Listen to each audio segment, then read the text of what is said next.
बात करते हैं कुछ सियासी उतार चढ़ाव की। 2022 वैसे कामरान सियासत के लिए बहुत बड़ा एक उतार चढ़ाव लेके आया है। बहुत कुछ खोया, बहुत कुछ पाया, अनएक्सपेक्टेड चीजें हुई। इमरान खान की हुकूमत गई, नई हुकूमत आई, उसके बाद जो कुछ हमारा पार्लियामेंट के अंदर होता रहा वो तो ऐसा था कि कभी कोई एक्सपेक्ट भी नहीं कर रहा था कि ये कुछ हो जाएगा। डू यू अग्री कि जब से खान साहब की हुकूमत गई है उसके बाद से पाकिस्तान का बुरा वक्त शुरू हुआ है? बिल्कुल ऐसा ही है। और असल में बात यह है कि हमारी जो माशी इस्तेहकाम है वो सियासी इस्तेहकाम से जुड़ा हुआ है। तो जिस तरह से उनकी हुकूमत गई और फिर उसके बाद जो जिस तरह का सियासी अदम इस्तेहकाम आया तो उसकी वजह से माशी इस्तेहकाम भी आया। तो आम आदमी की जो जिंदगी है मजीद मुतासिर हुई इसी सियासी अदम इस्तेहकाम की वजह से। इस हवाले से हमने एक पैकेज भी तैयार किया है।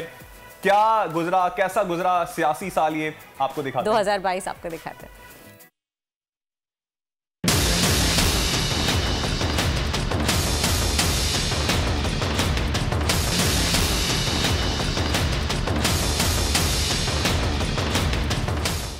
ये साल बड़ा अहम रहा।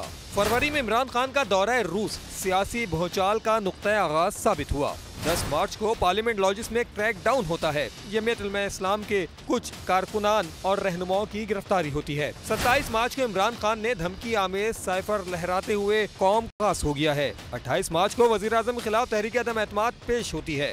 मार्च 2022 पंजाब की सियासत में भी हलचल का आगाज होता है। तब्दीली की हवा ने उस्मान बुज़दार को भी मुस्ताफी करवाया। 3 अप्रैल पाकिस्तानी सियासी तारीख का अहम तरीन दिन साबित होता है। डिप्टी स्पीकर कौमी असम्बली का अहम तरीन फैसला आता है। तहरीक अदम एतमाद आर्टिकल 5 के तहत मनाफी करार देकर मुस्तरद कर दी जाती है। और फिर इसी शाम वजीर आजम की सदर पाकिस्तान को अहम तरीन एडवाइस इरसाल होती है। इमरान खान बतौर वजीर आजम कौम से खिताब करते हुए कहते हैं कि मैं सदर पाकिस्तान से सिफारिश करता हूँ कि वो असम्बलियाँ तोड़ दें और नए इंतखाबात की जानिब चलें। सदर मुमलिकत ने असम्बलियाँ तोड़ दी और इसी शाम नए इंतखाबात का ऐलान होता है। फिर सुप्रीम कोर्ट ऑफ पाकिस्तान ने डिप्टी स्पीकर की रूलिंग मुअत्तिल करार दी। तहरीक अदम एतमाद पे राय शुमारी का हुक्म आया और 10 अप्रैल मुल्क की सियासत का तारीखी दिन साबित हुआ। असम्बलियाँ बहाल होने के बाद तहरीक अदम एतमाद कामयाब होती है और इमरान खान वजीर आजम पाकिस्तान नहीं रहते।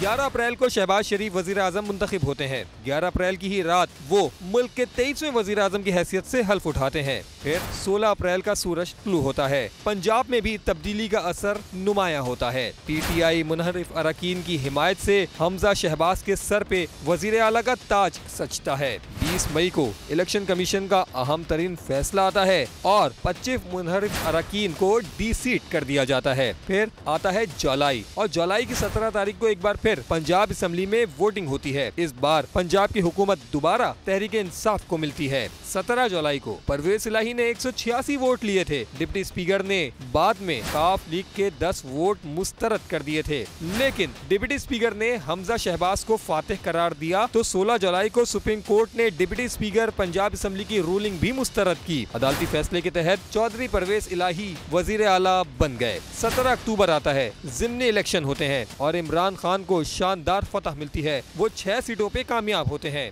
17 अक्टूबर के बाद नए इंतखाबात के लिए बाकायदा मुल्क भर में एहतिजाजी तहरीक का आगाज भी होता है। और फिर आती है अक्टूबर की 28 तारीख, जहां लिबर्टी चौक से तहरीक इंसाफ का लॉन्ग मार्च शुरू होता है। ये लॉन्ग मार्च अपने रास्ते पे रवा दवा होता है कि 3 नवंबर को पाकिस्तान की तारीख में एक और सियाह दिन का इजाफा होता है। वजीराबाद के मकाम पे इमरान खान पे कातलाना हमला होता है। कप्तान कातलाना हमले में जख्मी होते हैं। साल के इख्तिताम पर भी सियासी कशमकश जारी रहती है। दिसंबर आता है, वजीर आला परवेज इलाही के खिलाफ तहरीक अदम एतमाद जमा होती है और उसके बाद गवर्नर पंजाब की जानिब से वजीर आला परवेज इलाही को एतमाद का वोट लेने की एडवाइस दी जाती है। वजीर आला परवेज इलाही एतमाद का वोट नहीं लेते तो गवर्नर पंजाब की जानिब से रात की तारीकी में एक डी नोटिफाई का नोटिफिकेशन जारी होता है और साथ कह दिया जाता है कि पंजाब काबीना को भी तहलील समझा जाए। उसके बाद लाहौर हाई कोर्ट का बड़ा फैसला आता है। वजीर आला और पंजाब काबीना को दोबारा बहाल कर दिया जाता है।